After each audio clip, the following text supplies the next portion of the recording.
Amém. Paz do Senhor, irmãos. Vamos dar início à nossa lição número 2, que fala hoje sobre a inspiração divina da Bíblia no nosso livro da supremacia das Escrituras, ou então da soberania, da alteza das Escrituras. Né? E então nós vamos começar com uma oração. Eu gostaria de cumprimentar também todos que estão conectados em casa para a nossa lição. Eu vou pedir à irmã Benilde para orar, por favor, para darmos início à nossa lição. Meu Deus, Senhor, por mais um levantar esta manhã, Senhor. Te damos graças, meu Deus, Pai, por mais um dia que Tu nos acrescentas de vida, Senhor. Te damos graças, Senhor, meu Deus, porque Tu és aquele, Senhor, que és o Deus de misericórdia, o Deus de amor, o Deus poderoso, Senhor. E, Senhor, meu Deus, e podemos dar honras e glórias, Senhor, meu Deus, porque Tu és aquele que cuidas de nós, Senhor. Pai Santo e amado, meu Deus, obrigada porque nos trouxeste até aqui, Senhor, já, Senhor, para aprender mais da Tua palavra, Senhor, meu Deus, Pai, para, Senhor, nos chegarmos mais perto de Ti, Senhor, meu Deus, Pai, que nossa mente esteja aberta, que o nosso coração esteja preparado, Senhor, pela Tua mão poderosa, meu Deus, Pai, para que a Tua palavra, Senhor, ela caia, Senhor, meu Deus, numa terra bem preparada, Senhor, e ela possa criar raízes, meu Deus, e dar frutos, Senhor, que nos leve à vida eterna, Senhor, e que possamos também alcançar aqueles que nos rodeiam, Senhor. Deus eterno, Senhor, abençoa aqueles que estão em casa, Senhor, meu Deus, por qualquer enfermidade, por qualquer motivo, Senhor, que Tu também vais falar nos seus corações, Senhor, meu Deus, Pai. E todos os outros, meu Deus, Pai, que sejam saudáveis, meu Deus, que Tu vais colocar nos meus corações para que eles cheguem à Tua casa, Senhor, e para que eles venham a aprender de Ti, meu Deus, para que estejamos juntos, Senhor, louvando, adorando o Rei do Reis e o Senhor dos Senhores, meu Pai. Senhor, Te quero colocar o Teu cérebro nas Tuas mãos, Senhor, meu Deus, que Tu venhas ungir com o Teu óleo santo, meu Deus, com o Teu Espírito Santo, meu Deus, venha dirigir, meu Deus, venha abençoar, Senhor, para que as Suas palavras sejam somente da boca dEle, meu Deus, com o signo de Ti, meu Deus, mas sejam palavras cheias do Teu poder, da Tua unção, Senhor, para a honra e glória do Teu nome, Senhor, meu Deus, desde já tudo pomos nas Tuas mãos e desde já Te agradecemos, Senhor. Amém. Aleluia. Podem tomar lugar? Então vamos ao texto áudio que diz, que se encontra em 2 Timóteo 3,16 e fala sobre toda a Escritura divinamente inspirada e proveitosa, é proveitosa para ensinar, para redarguir, para corrigir, para instruir em justiça. Amém, irmãos? A televisão está desligada? Não. Está ligada. Tá. Ok, é que tenho que avisar-me que às vezes eu não esqueço. Quem já ouviu este versículo, não foi há muito tempo, na sexta-feira falámos praticamente sobre o mesmo versículo, então nós vamos repetir um bocadinho sobre o assunto e por isso vai ajudar um bocadinho aqueles que já tiveram na sexta-feira. A verdade prática diz: a inspiração da Bíblia Sagrada é divina, verbal e plenária. Portanto, a Bíblia toda nos ensina, corrige e instrui. A leitura bíblica em classe encontra-se em 2 Timóteo 3, 14 a 17, que diz: Tu, porém, permanece naquilo que aprendeste e de que foste inteirado, sabendo de quem os tens aprendido. E que desde a tua meninice sabes as sagradas letras que podem fazer-te sábio para a salvação pela fé que há em Cristo Jesus. Toda a Escritura divinamente inspirada é proveitosa para ensinar, para redarguir, para corrigir, para instruir em justiça, para que o homem de Deus seja perfeito e perfeitamente instruído para toda a boa obra. A segunda parte da leitura bíblica em classe é em 2 de Pedro 1, 19 até 20, que diz: E temos muito firme a palavra dos profetas, a qual bem faz, eis em estar atentos, como é uma luz que ilumina em lugar escuro, até que o dia esclareça e a estrela da alva apareça em vosso coração, sabendo primeiramente isto, que nenhuma profecia da Escritura é de particular interpretação, porque a profecia nunca foi produzida por vontade de homem algum, mas os homens santos de Deus falaram inspirados pelo Espírito Santo. Amém? Vamos à introdução, que diz: a inspiração divina das Escrituras foi operada sobrenaturalmente pelo Espírito Santo, que nos deu a Bíblia, a única revelação escrita de Deus para a humanidade. Nesta lição, veremos que a inspiração da Bíblia é divina, verbal e plenária. Nesse sentido, a Bíblia Sagrada é, para o crente salvo, a inspirada, inerente e infalível palavra de Deus. Né? Então vamos falar desses três aspectos, divina, verbal e plenária, né? E que a Bíblia verdadeiramente foi inspirada pelo Espírito Santo. Amém?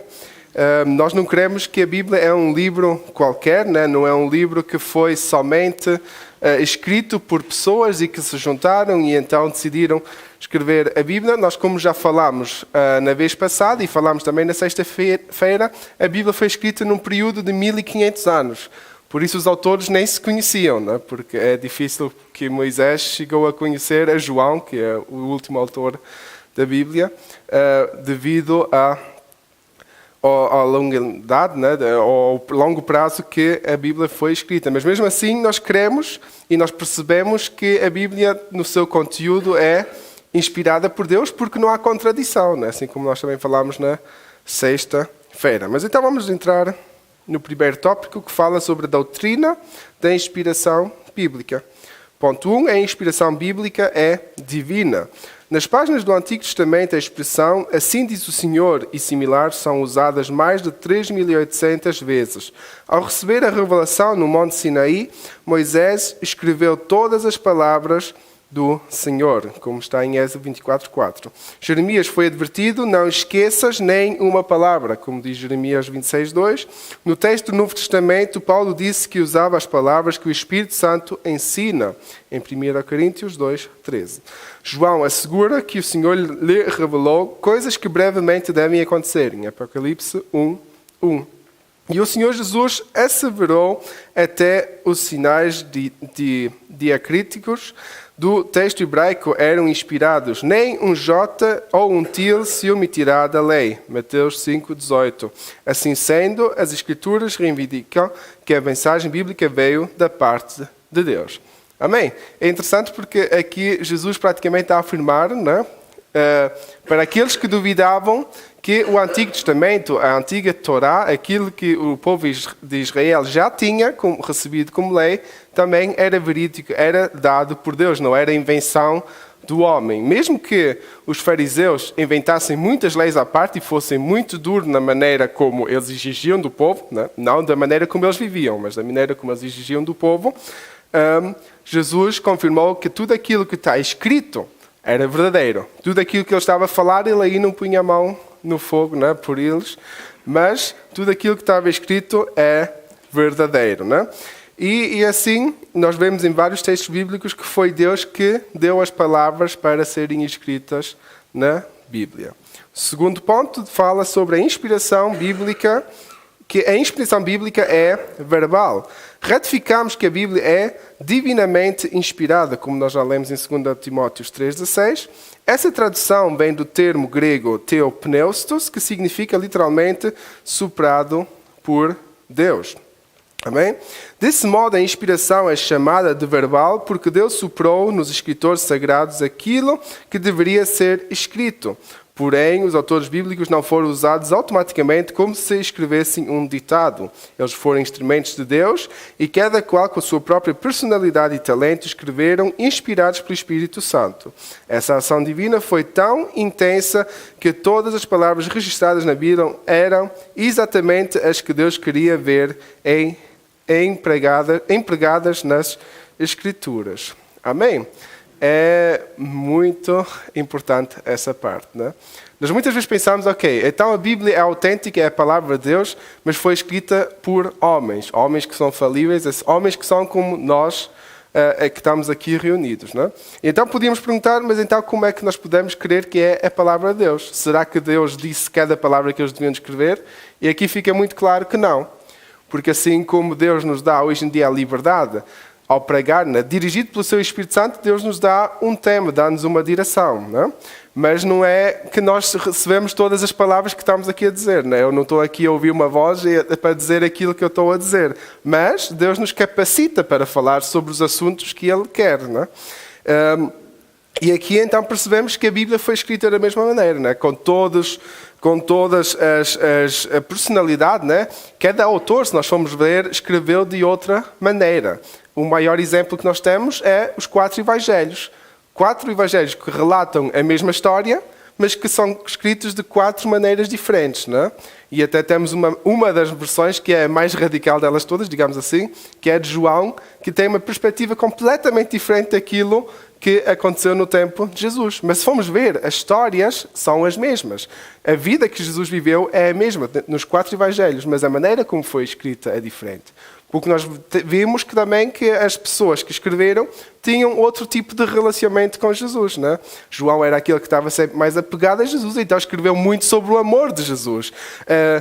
Mateus, que aceitou Jesus, né, que a Bíblia fala dele como Levi, né? E Mateus, né, tem esses 2 nomes, era um cobrador de impostos e então que escreveu de uma forma, digamos, para os povo judaico. Assim como ele foi convertido sendo judeu, então ele escreveu para o povo judaico. Lucas, sendo um doutor, escreveu de uma forma mais elevada, escreveu para o povo, para a sociedade alta daquele tempo. Não é? Então nós assim vemos que os 4 evangelhos tinham uma mensagem vinda de Deus, né? A história de Jesus, né? Que é importante, que é a essência da nossa fé, que nós até chamamos evangélicos por causa dos evangelhos, né? Porque trazemos as boas novas.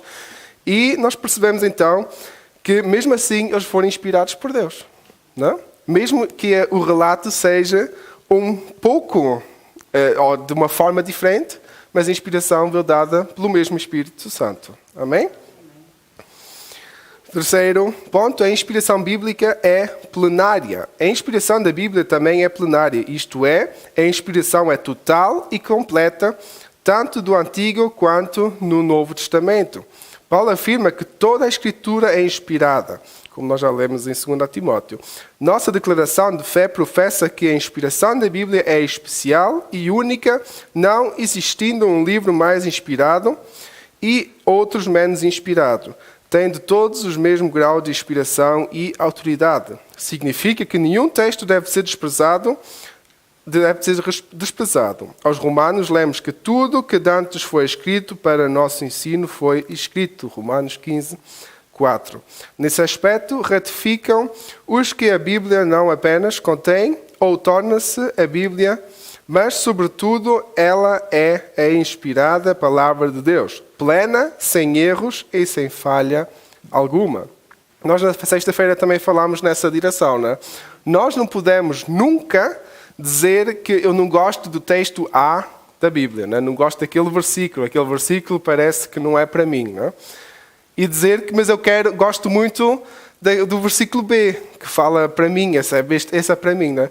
Nós nunca podemos ter esse tipo de favorecimento de algum versículo. O que é que isso quer dizer? Nós não podemos estar a tirar valor a um texto bíblico e dar valor a outro texto bíblico, porque a Bíblia é completamente inspirada por Deus. Então, mesmo que o texto pareça ser meio complicado para nós no início, ou até pode ser alguma coisa que nos está a confrontar, não quer dizer que nós devemos tirar esse valor. O que nós devemos fazer é pedir a inspiração de Deus. É pedir a inspiração do Espírito Santo. É para isso que nós queremos e nós sabemos que o Espírito Santo ainda age no tempo atual para nos ajudar a compreender a palavra de Deus. Sendo Ele também aquele que inspirou a ser escrita a palavra de Deus, não é? Então, o Espírito Santo é o nosso perfeito intérprete. Não é? Assim como nós interpretamos para o alemão, para que o povo alemão possa perceber, assim o Espírito Santo interpreta para nós podermos perceber a palavra, a linguagem de Deus, não é? Para nós podermos crescer e aprender mais. Então, nós nunca podemos pôr em questão algum texto bíblico. Nós não podemos nunca, de verdade, mesmo o mais estranho que ele possa parecer, mas se ele está escrito é porque ele tem alguma lição, tem algum valor para nós. Talvez ainda não era naquele tempo, quando nós lemos, que vamos entender, mas talvez mais tarde nós possamos entender o contexto daquele versículo. Amém? Então nunca devemos de questionar esse ponto, que isso é muito importante, porque se não estamos a questionar a autenticidade da palavra de Deus. E se começarmos a entrar nesse ponto, nós começamos a questionar tudo aquilo que tem a ver com a nossa fé.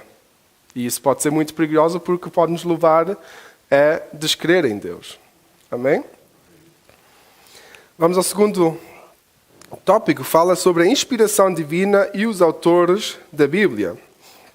Nós falámos sobre isso também na sexta-feira. E que diz a inspiração dos autores. Perdão. O Espírito Santo garantiu a liberdade dos escritores bíblicos conforme a capacitação de cada um.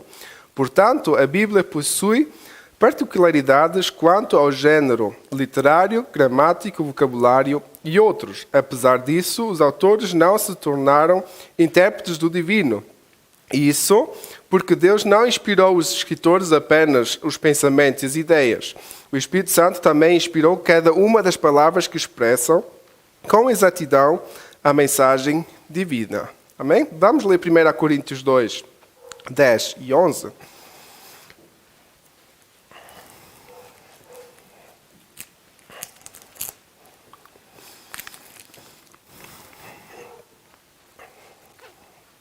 Primeira Coríntios 2, 10 e 11.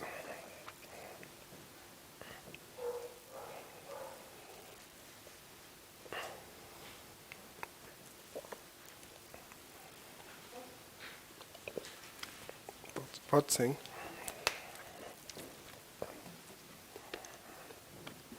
Mas Deus não as revelou pelo seu Espírito, porque o Espírito penetra todas as coisas, ainda as profundezas de Deus. Porque qual dos homens sabe as coisas do homem, senão o Espírito do homem que nele está? Assim também ninguém sabe as coisas de Deus, senão o Espírito de Deus. Amém? Então, vendo este texto, nós percebemos que os homens que escreveram a Bíblia não tinham a capacidade para a escrever, se não fosse o Espírito Santo a capacitá-los.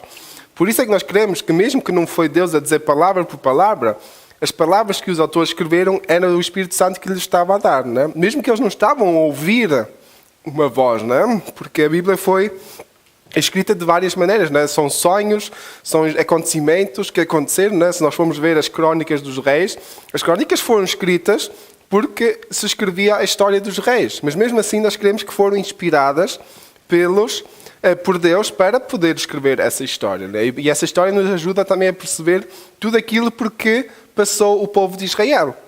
E nos ajuda hoje a perceber os erros que o povo de Israel cometeu e os erros que nós não devemos de cometer neste tempo. Por isso nós queremos que, então, o Espírito Santo, que é aquilo que nos ajuda a interpretar hoje em dia o texto, é também aquele que ajudou a escrever a palavra de Deus. Segundo ponto, as limitações dos autores. Os escolhidos por Deus para escreverem a Bíblia eram pessoas assim como nós, inclinadas às mesmas paixões e falhas. Moisés, por exemplo, mesmo sendo o autor do Pentateuco, ou dos primeiros 5 livros da Bíblia, foi impedido de entrar na terra prometida, porquanto transgredia contra o Senhor no deserto de Sim. Entretanto, nenhum texto das Escrituras, quanto à sua inspiração e veracidade, está condicionado às limitações de seus autores humanos. Nós fomos ver a vida dos autores da Bíblia, nós vemos que eles foram mesmo homens como nós, né, que pecaram assim como nós. Nós vemos que metade dos salmos foram escritos por Davi.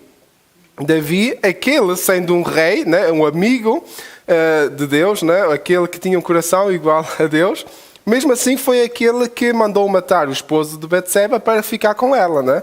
Que andava, em outras palavras, andava a ver as mulheres nuas do palácio abaixo. E esse é o que escreveu os Salmos. E então nós percebemos que são homens falíveis que estavam a escrever o livro. Mas porquê é que nós queremos que tenha essa credibilidade na mesma? Porque Deus é que os usou. É porque Deus os perdoou. É porque Deus os restaurou. Nós percebemos nos Salmos de que maneira Davi se sentia quando sentia-se longe de Deus. E de que maneira ele se sentia e de que maneira ele se alegrava quando podia estar na presença de Deus. Nós vemos os altos e baixos da vida de Davi nos Salmos. E então nós percebemos que esses ensinamentos, aquilo tudo que Davi passou, mesmo que não tenha sido coisas somente boas, nos ajudam hoje para nós percebermos que nós também passamos por esses altos e baixos, que nós também caímos, mas que Deus está aí para nos levantar outra vez. Então por isso mesmo é que Deus usou pessoas que não são perfeitas para escrever algo perfeito, para nós percebermos e aprendermos com o exemplo deles. Porque se Deus nos mostrasse aqui um livro cheio de perfeição, cheio de vidas perfeitas, nós nunca íamos poder ser cristãos verdadeiros, porque nós pensávamos que nunca íamos conseguir alcançar isso. Então a sua palavra é um resumo de pessoas imperfeitas que estavam a tentar o melhor para cumprir a lei de Deus, para cumprir a vontade de Deus, assim como nós também hoje, mesmo com todas as nossas falhas, tentamos e fazemos o melhor para cumprir a vontade de Deus. Amém? Então nós vemos que Deus, de alguma maneira, foi muito generoso em nos dar uma Bíblia, em dar-nos um livro, a sua palavra, com exemplos práticos, sabendo que nós isso podíamos alcançar. Amém? Terceiro ponto, os diferentes géneros literários e figuras de linguagem. Cada autor fez uso de géneros literários distintos, tais como narrativa, que podemos, por exemplo, ver em 1 e 2 de Samuel, poesia, que são os salmos, os provérbios, que é o livro dos provérbios, né?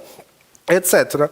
Os autores sagrados também fizeram uso de figuras de linguagem tais como o emprego de parábolas e enigmas, que até Jesus foi um que usou muito as parábolas, de alegórias, de hipérbolos, de metáforas e símiles, vários tipos de linguagem que se pode usar, né? De vocabulário simples ou rebuscado, a depender do grau de instrução do autor.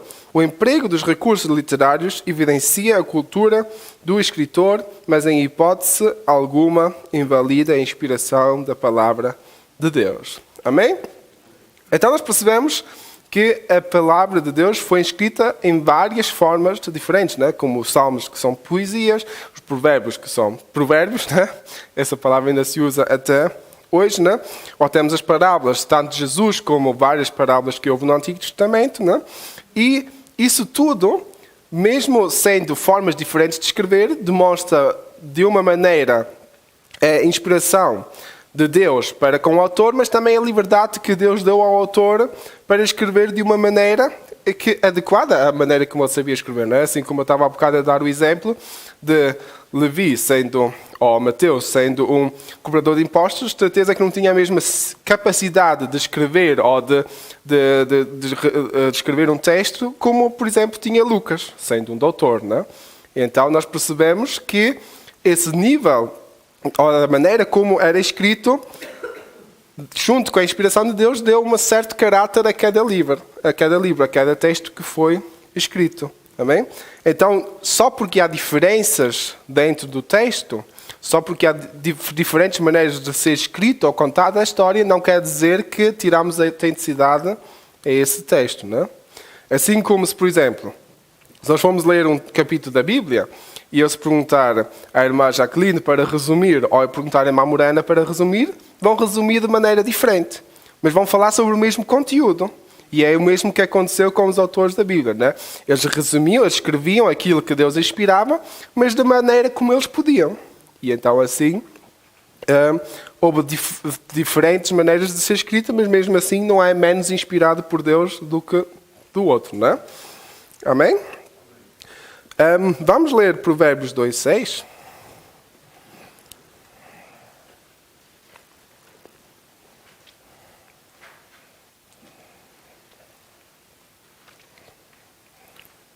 Provérbios 2:6.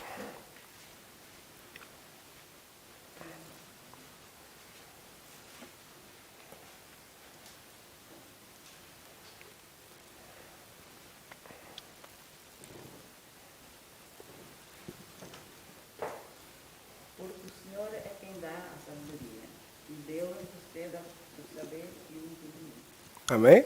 Obrigado, irmã. Irmã Terezinha. Então, Deus é que dá a sabedoria. E esse provérbio não é só para os escritores da Bíblia. Esse provérbio também é para nós, né? Deus é que dá a sabedoria. Da sua boca vem o conhecimento e o entendimento. Quer dizer, em qualquer tipo de decisão ou qualquer tipo de coisa que nós fazemos, a sabedoria deve vir de Deus. Devemos estar sensíveis à sua voz, não é? Seja que Ele fala audível connosco, seja que Ele nos mostra através da sua palavra escrita, seja que Ele nos mostra através de uma mensagem que recebemos de um irmão, de um amigo, seja uma telefonema, uma chamada que nós recebemos, nós devemos estar sensíveis àquilo que Deus quer falar connosco em cada momento. E isso é a sabedoria que Deus nos dá, né? E só dele é que pode vir o verdadeiro conhecimento e entendimento. E nós fomos a ver, né? Nós muitas vezes dizemos que há pessoas muito sábias, né? Mas hoje em dia usamos até outro termo, que é há pessoas muito inteligentes. E nós podemos fazer uma separação aí, porque eu acho que as pessoas sábias são aquelas pessoas que são inspiradas por Deus. As pessoas inteligentes são aquelas que têm sabedoria humana, né? Porque inteligentes não falta neste mundo, mas sábios há poucos. Porque um sábio também, por exemplo, uma pessoa inteligente pode ser aquela pessoa que está só a pensar naquilo que já sabe, né? E age da maneira que sabe. Uma pessoa sábia, se nós formos ver bem na sua origem da palavra, uma pessoa sábia também pensa e escuta aquilo que o outro diz. E às vezes até muda a sua opinião porque escuta outros. Por isso nós tornamos-nos sábios, porque nós escutamos aquilo que Deus nos diz. E mudamos a nossa opinião dependente daquilo que Deus de verdade quer de nós. Porque se nós formos só pela nossa inteligência, pela nossa força, pela nossa sabedoria, nós não íamos chegar a muitos lugares, não é? Só mesmo esperando e aguardando a vontade de Deus. Vamos a Tiago 1,17.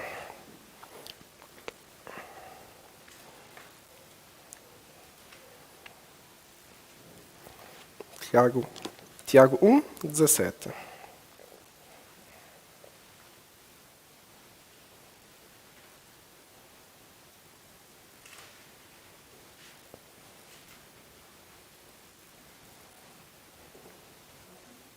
Sim?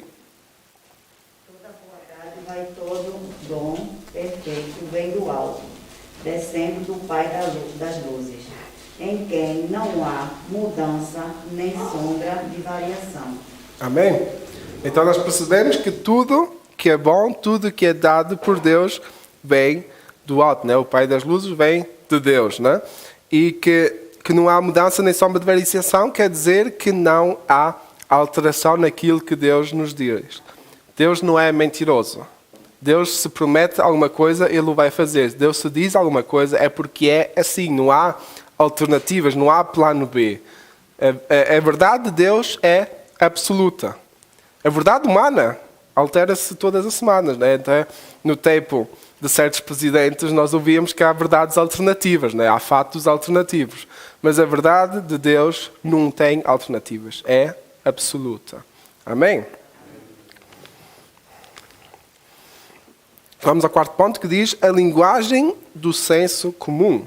Na descrição de fenómenos científicos, por exemplo, os autores sagrados usaram a fraseologia comum e popular. Então usavam expressões, né, num termo mais fácil, e usavam expressões que eram comuns ou populares.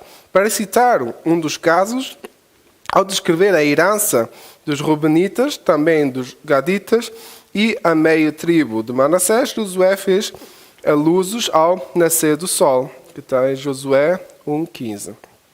E, na batalha contra os amorreus, ele registrou que o sol parou, que está em Josué 10,13. Essa linguagem não ignora os fundamentos científicos, nem desacredita a inspiração da palavra de Deus, apenas busca alcançar a compreensão de todos. Amém? O que é que isso quer dizer? Que, mesmo que, digamos, os autores não sejam grandes cientistas, né?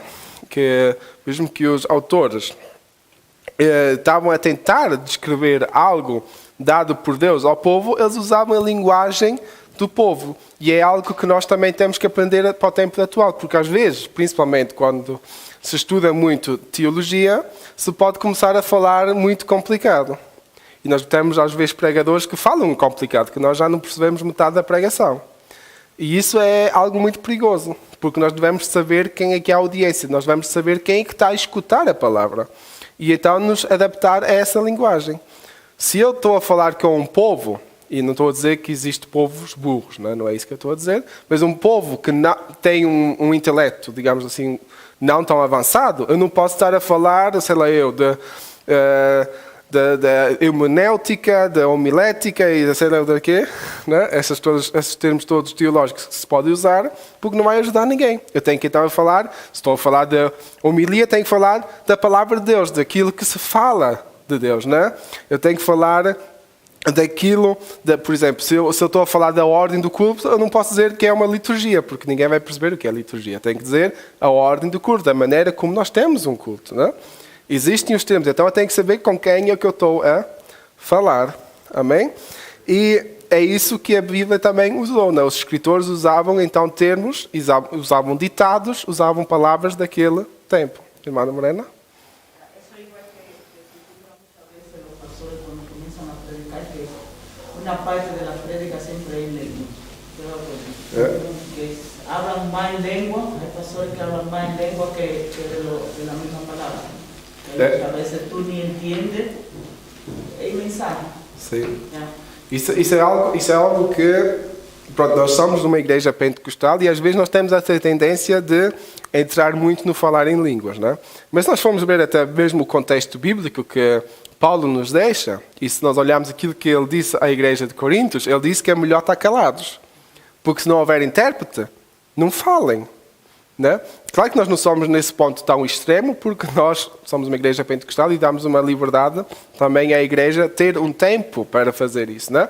Mas não é que a pregação deve ser 90% falar em línguas, porque então a igreja não vai aprender nada e nós não vamos crescer. E a ideia de trás de uma pregação, ou a ideia de nós nos reunirmos, é nós chegarmos mais perto de Deus. E não é só todos ter... Porque o grande problema é quem não fala em línguas não vai estar a sentir o mesmo como alguém que possa, por exemplo, estar a falar em línguas ele próprio. Porque falar em línguas é o crescimento próprio, não é crescimento espiritual da igreja. O crescimento espiritual da igreja é através da palavra, é através do ensino, é através daquilo que nós estamos a fazer.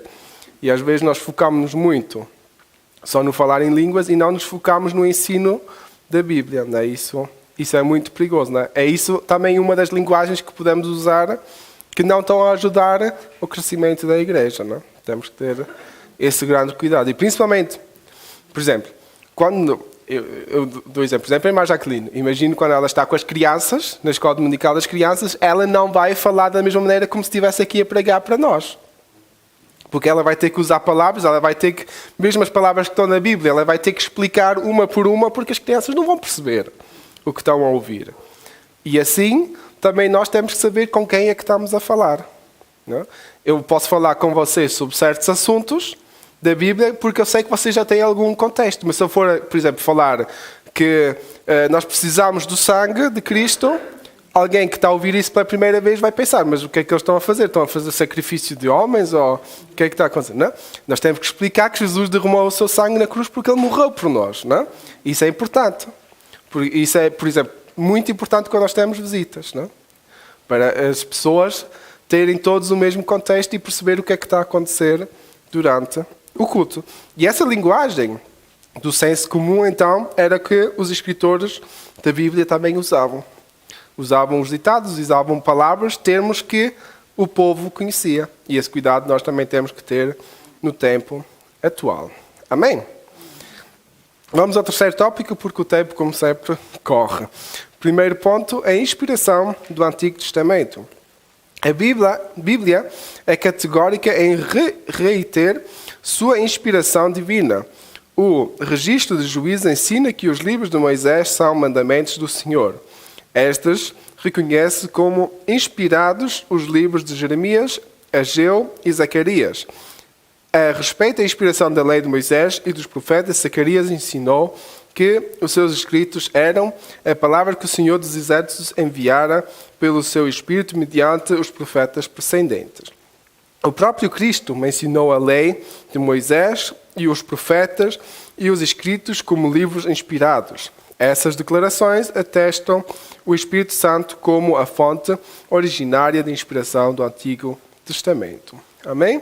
Então nós percebemos que o Antigo Testamento é de verdade dado por Deus, é confirmado através dos vários autores e isso é o mais importante, é confirmado através de Jesus Cristo. E se nós formos ver até muito bem, né, nós podemos perceber que as profecias todas do Antigo Testamento se cumpriram no Novo Testamento com a vinda de Jesus Cristo. Mesmo que ainda faltem algumas para acontecer, né?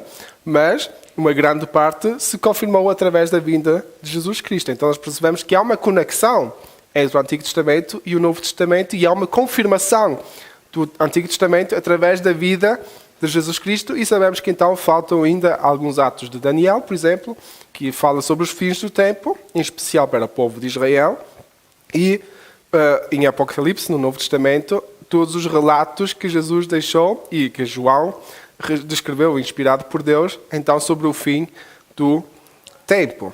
Amém? Vamos ler só Lucas 24, 44.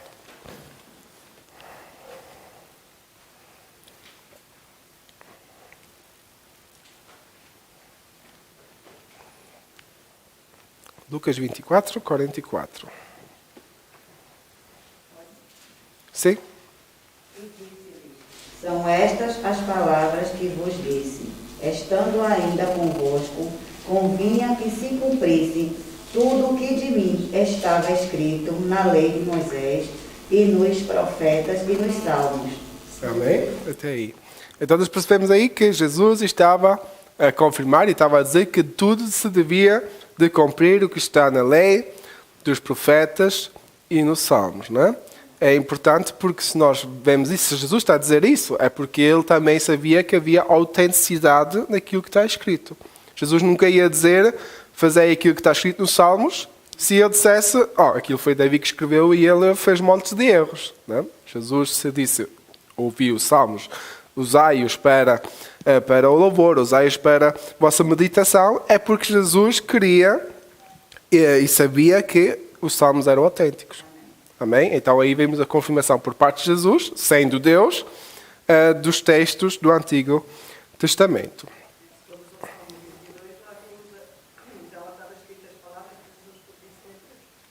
Amém? É. Amém? Nós vemos vários textos na Bíblia, então, em especial em Isaías, nós vemos já o relato todo que Jesus ia passar aqui da terra. Então, nós vemos essa conexão entre o Antigo e o Novo Testamento, também nos ajuda a perceber que, de verdade, era necessário que acontecessem as coisas e que nós possamos perceber, ok, o Antigo Testamento tem relevância, o Novo Testamento tem relevância e é autêntico por parte de Deus. Ponto 2. A inspiração do Novo Testamento. O Novo Testamento possuiu dois pressupostos básicos de sua inspiração. A promessa de Cristo de enviar o Espírito Santo para guiar os discípulos, que está em João 14, 26. E B, os escritos bíblicos que vindicam esse cumprimento, que está em Atos, principalmente em Atos. Né? Nesse aspecto, Paulo declara que escreve sob orientação do Espírito e que as suas epístolas são a palavra de Deus. Pedro reconhece essa verdade e classifica os livros de Paulo como escrituras. Nessa direção, vários outros textos apostam para a ação do Espírito Santo nos escritos da Nova Aliança. Amém? Leiam esses versículos depois em casa, que são muitos, mas nós, de verdade, não temos assim muito tempo ainda. Nós vemos então tudo aquilo que estava no Antigo Testamento, ou muitas partes, se cumpriram no Novo Testamento com a vinda de Jesus Cristo. Né? E dentro da história de Jesus Cristo, Jesus promete que venha o Espírito Santo. E nós vemos que isso se concretiza na história, no relato de Atos dos Apóstolos e em vários textos, como em Coríntios e Efésios. E os autores entre si também se autentificam. Né? Pedro testificando sobre aquilo que Paulo estava a fazer. Né? E então nós percebemos que eles entre si se estavam autentificando e que Deus se os inspirou a todos, né? Em especial, Jesus não era necessário até ser inspirado por Deus, porque Jesus era Deus. Então, se tudo aponta para Cristo, a palavra, o Novo Testamento é autentificada por si mesma, né? Através dos acontecimentos de Jesus Cristo, sendo Deus. Amém? Terceiro ponto é a obra da regeneração e a iluminação. A Bíblia ensina que o Espírito Santo testifica de Cristo e convence o mundo do pecado, da justiça e do juízo. Desse modo, o Espírito Santo atua no processo da salvação e produz a fé regeneradora, que vem pelo ouvir a palavra. Nesse aspecto, o Espírito Santo não apenas inspirou as palavras da salvação, mas também as aplica ao coração humano a fim de regenerar os pecados. Os pecadores, obrigado. Eu estava a achar estranho, os pecados não podem ser regenerados, não? Os pecadores. Se esse mover do Espírito não é possível nem aceitar e nem entender a palavra de Deus, essa ação em conduzir o pecador a compreender as verdades bíblicas chama-se iluminação. Porém, Ressalta-se que o Espírito Santo ilumina o que ele já tem inspirado. Não se trata de nenhuma nova relação. Vamos a Gálatas 1, 8 e 9.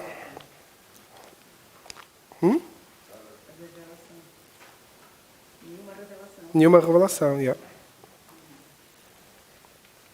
Gálatas 1, 8 e 9.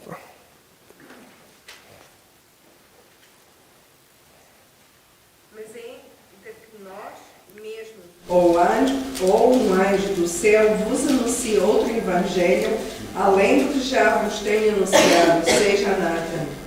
Assim como já vos dissemos, agora de novo também vos digo, e se alguém vos anunciar outro evangelho, além do que já recebeste, seja anátema. Amém? Então aqui nós temos que nós percebemos duas coisas, né? Primeiro, que Deus nos revela a sua palavra pouco a pouco, né? Através da nossa salvação, Deus nos faz crescer espiritualmente, né? No culto dos homens nós falamos sobre essas etapas, né? De chegarmos do leite, né? De sermos menininhos ou de sermos crianças espirituais e nos tornarmos homens espirituais. E então, a nossa vida é essas etapas. Mas Deus nunca nos vai revelar algo que vai contradizer aquilo que está na palavra de Deus. Então temos que ter muito cuidado. Porque Jesus também tinha avisado que iriam vir falsos mestres, iriam chegar falsos profetas. E tudo aquilo que nós achamos estranho quando estamos a ouvir, nós temos que examinar e nós temos que averiguar com a palavra de Deus. Nós temos que ver de verdade se aquilo que foi dito vem de Deus ou não. Amém? E sempre quando alguma coisa soa estranho, é melhor não crer logo à primeira, né? Temos que ter mesmo esse cuidado. E se as coisas soarem bom demais, porque isso às vezes é o nosso problema também como cristãos, nós queremos uma resposta, nós queremos alguma profecia para a nossa vida, mas se soar bom demais, vamos pedir a Deus que nos envie um segundo profeta para confirmar aquilo que foi dito, né? Que mande ou que nos mostre na sua palavra algo que nos vai ajudar a perceber, porque quando é bom demais, às vezes acontecem coisas que não eram a vontade de Deus, porque os homens falham e infelizmente há muitos que andam a enganar as pessoas, né? Que têm outras intenções. E nós temos que ter esse cuidado e por isso é importante nós estudarmos a palavra de Deus, para nós também sabermos como nos defender contra aquilo que venha do inimigo. Amém? Conclusão. A Bíblia é a palavra de Deus escrita. Ela foi inspirada verbalmente e seus autores a escreveram inspirados pelo Espírito Santo. A inspiração da Bíblia é plena, todos os livros, e a palavra de Deus tem total e completa autoridade. Esse ensino concorda com a nossa declaração de fé, que professa crer na inspiração divina, verbal e plenária da Bíblia Sagrada. Única regra infalível de fé e prática para a vida e o caráter cristão. Amém? Então, nós cremos de verdade que a palavra de Deus é autêntica, é inspirada por Deus, não foi a ideia dos homens, mesmo com todas as características humanas, mesmo com toda a personalidade do autor, mas inspirada plenamente pelo Espírito Santo. Amém? E é por isso que nós a usamos hoje em dia para nós podermos aprender mais da palavra, né? E eu na sexta-feira também disse algo, e é crescente, porque nestas lições não está a ser falado isso, mas eu também creio que foi Deus que inspirou os tradutores da Bíblia. Porque nós não estamos a ler a Bíblia em grego nem em hebraico. Nós estamos a ler a Bíblia em alemão, ou em português, ou em espanhol, ou no nosso idioma materno, né? Porque Deus inspirou os tradutores. Porque Deus deu a sabedoria também aos tradutores e as palavras certas para descreverem o que está escrito. Porque o grego e o hebraico não é muito fácil de traduzir, por exemplo, ao português. Há muitas palavras que não existem, né? Há muitas palavras que têm que ser descritas de outra maneira e essa tarefa Deus deu a certas pessoas que Ele escolheu para que possam o fazer de uma forma autêntica, para nós hoje em dia podermos estar a pregar e a ouvir a palavra de Deus em português, em alemão, em espanhol, nos idiomas que nós falamos, porque senão eu acho que se estivéssemos aqui a falar em grego, ainda não íamos aprender nada. Né? Esse erro que, por exemplo, a Igreja Católica cometia até há alguns anos atrás, somente pregando em latim. Que eles tinham já traduzido a Bíblia para o latim, mas não estavam a pregar em português, não estavam a pregar em alemão, estavam a pregar em latim. E o povo saía de lá mais vazio do que entrava, porque não percebia nada daquilo que estava a ser falado, né? Amém? Então, que Deus vos abençoe